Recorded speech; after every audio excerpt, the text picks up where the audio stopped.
Even extremist experts are worried that the radical left is a danger to the American public. Yeah, you think? Ryan Mauro with the stunning new report. He's coming up next.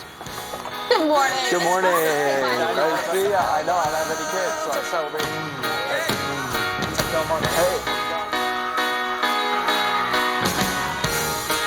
You never take advice.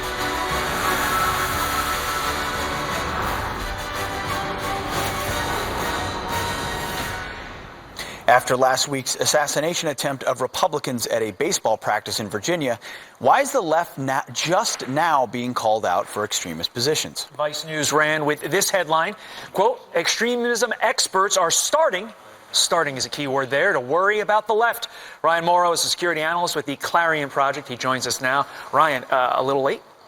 Yes, more than a little late, because anyone that studies this type of extremism and terrorism knows that whichever political party or political philosophy does not control the White House, the extremism rises in that level. But even going back to under the Obama administration, their Department of Homeland Security was warning about an increasing threat from left-wing extremists. Wait, why did we hear about that? Because we heard a lot about right-wing extremists at that moment, right? Fear of that, but nothing about this. Well, there was that controversial report that came out of the Obama Department of Homeland Security that said right-wing extremists, you need to worry about them. Around the same time, this report came out, and it reads, left-wing extremists likely to increase use of cyber attacks over the coming decade. And it warns about extremists from the left wing acting as lone wolves. And this report was just focusing on the cyber element of the threat. You would assume that the overall threat was increasing, but the reason you didn't hear about it was because there was this mantra, this talking point, saying that right-wing terrorists were a bigger threat than Islamic terrorists throughout the Obama administration. It was made for political purposes. Let's take a step back. What does the Vice News report say?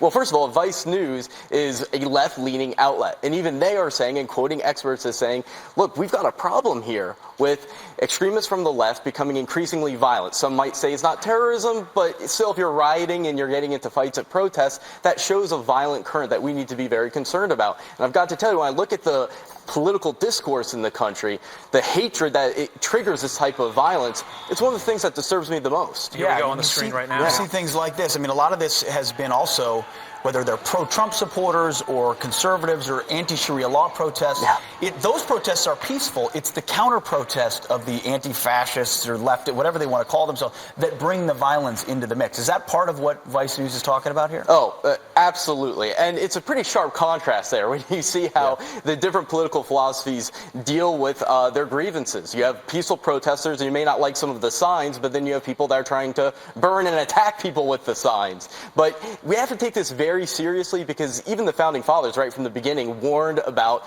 the impact of political extremism, essentially. The spirit of party, they called it. George Washington said it was the greatest enemy of the American people. And Thomas Jefferson said similar things. And he said that it was actually a duty of the public to try to contain that spirit of party that divides us. And I look at the news headlines, and I feel like their warnings have not been listened to. 15 seconds left. Pete brought this up yesterday, saying this isn't a new phenomenon that just happened in the last week. The left has espoused violence for decades.